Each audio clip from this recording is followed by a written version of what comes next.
Hey, what's up? Today I'm going to be giving a film review for Suicide Squad.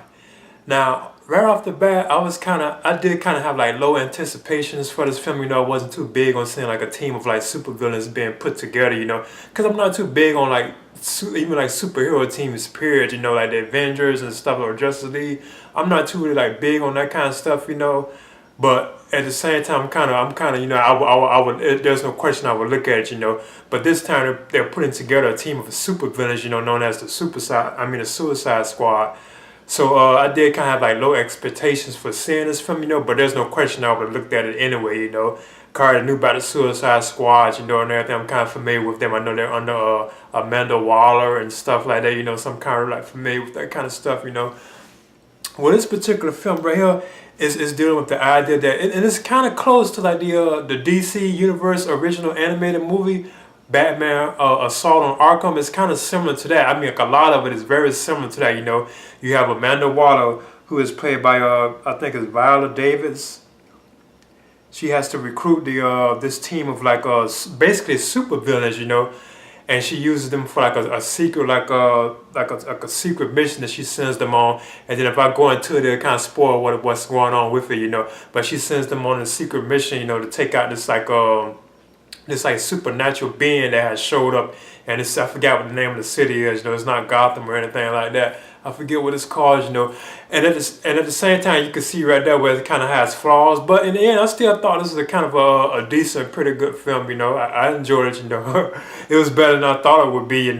But you have like the super villains consist of like Deadshot, who's played surprisingly by Will Smith, and I'm a fan of the Deadshot character. But at the same time, I'm known for him being Caucasian and not African American. So I remember when they first announced that Will Smith would be playing Deadshot, I was kind of surprised because I'm known that villain to be he's known for being Caucasian, and he's also a Batman villain too as well. But he's known for being like Caucasian. And then you have Harley Quinn, who's played by Margaret Robbie. And I thought she was cool and like decent. She was funny. I know that she said that she based her actual performance on the actual like role on the animated series, but it's like she kind of made Harley Quinn her own. She does kind of like have like those kind of like the like the words and stuff that she uses are kind of similar to like the animated series Batman. Harley Quinn, but like she still kind of holds her own like with her portrayal of Harley Quinn, in my opinion. And I thought like Jared Leto as the Joker, I thought he was pretty cool. He was decent. It's like I don't know really. He didn't look bad to me. I thought he looked kind of cool. But I thought he held his own too as the Joker. Yet we have another version of the Joker there. That we can look at. Like Jack Nicholson or Cesar Romero or Heath Ledger, Mark Hamill. Now we have Jared Leto. So he's just like another addition to those. And I thought he was like worthy. Like a worthy Joker. Now you have other villains too that show up too as well, but I'm not gonna like really touch on all those.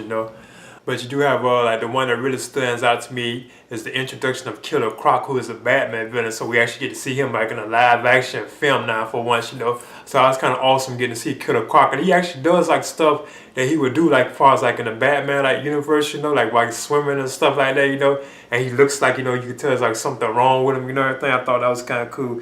Yeah, could they have Adderall? I forget his name. He's playing Killer Croc. Then you also have Jay Courtney, as a Captain Boomerang, and I know he's like I think like a Flash enemy, and you have other like enemies too as well. But it's like very close to like the Assault on Arkham Batman animated movie. They had this very close to that one. Because you have like Amanda Waller. She recruits the team of like the super villains known as Task Force X, and she sends them to take out this like supernatural threat. But then at the same time you have like the Joker, whose main goal is to actually rescue Harley Quinn, because you get to see like a little flashback sequence with them too as well. And it's very close to the actual like origin of Harley Quinn and the Joker in the comics.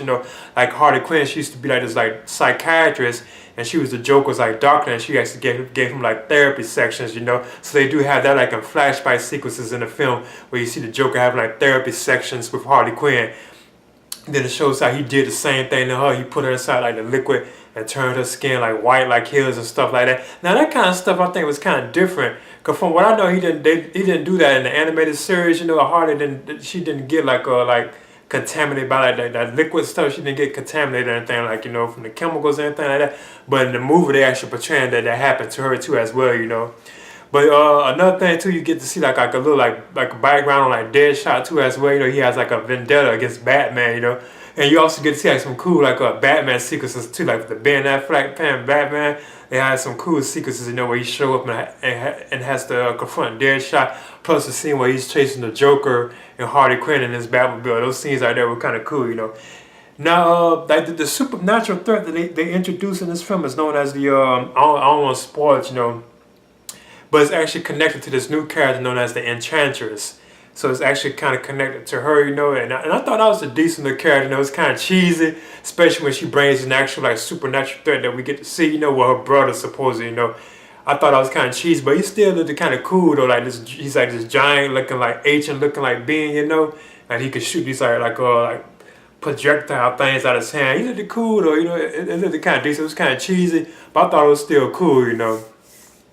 But then I thought the simple as the plot was, though, them have to get the squad together, take out the supernatural threat. Then you have the Joker on the side who's trying to rescue Harley Quinn. He wants to bring her back as his girlfriend, you know. You have all those going on there, you know, like Batman kind of shows up here and there. So that's basically what's going on, you know. It's like the plot really isn't too like big, you know. It's just the idea that the squad has to take out the supernatural threat, and at the same time you have the Joker trying to get Harley Quinn back, you know. And Amanda Waller, you know, she's over all this crew, and she's deadly herself too, you know. Because at one point she even takes out her gun and like shoots up a bunch of people. But I don't want to spoil it, you know. And she's played by Viola Davis, and I did thought she gave like a pretty good, like decent performance as Amanda Waller. I thought that was kind of interesting, you know.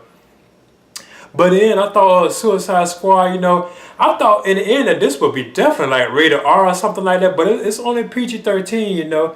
So I was kind of surprised at that, you know. And another thing I noticed is like I think the third film in the DC like cinematic universe. I noticed after Man of Steel and Batman v Superman: Dawn of Justice, because they're all connected. Because like you even have them touching on like Superman. They know that Superman is now supposedly dead. If you haven't seen Batman v Superman, I don't want to spoil it, you know. But we know he's going to return because he has to be in the Justice League film, you know. But yeah, that kind of makes sense. That's where like some of the plot holes come into effect too in the film, you know. Why they just didn't get something like Superman or other superheroes to take out this supernatural threat that has showed up, you know. Why, you know what I'm saying? Because Superman is supposedly dead, you know, so that's why they couldn't get him, you know. And Amanda Waller herself is like crooked, you know. She's like kind of on the bad side, you know. So at the same time, that's why it makes sense that they would actually get super villains to take out this like supernatural threat, you know, instead of like superheroes, you know, like Superman and stuff like that, you know. Plus, I don't think the Justice League even exists yet, if I'm not mistaken, you know, because it is actually after Batman v Superman: Dawn of Justice. You also get to see like a glimpse of like the Flash, you know. He has to take on like Captain Boomerang's like a little like cameo. I don't want to spoil it, you know. But yeah, in the end, I thought Suicide Squad. I thought this was it was decent, you know. I thought it was pretty good. I would recommend it for like fans of like the DC universe, period, you know. Or if you're like a fan of like I guess you know what I'm saying, like teams, like superhero teams or super villain teams, I would recommend it, you know. And I thought Will Smith was kind of cool. It seemed like he was kind of out of place, you know, as Deadshot. But I thought he was like decent, you know. But then I'm giving Suicide Squad. I'm giving this a B minus. And like I said, I would recommend it for like fans of like the Suicide Squad. If you're a fan of them, you know, or like just DC like comics, like superhero, like you know, films in general, you know. And plus, if you're just a fan of like the cinematic DC universe too, as well, you know. So yeah, that's my review for Suicide Squad, which I am giving a B minus. All right.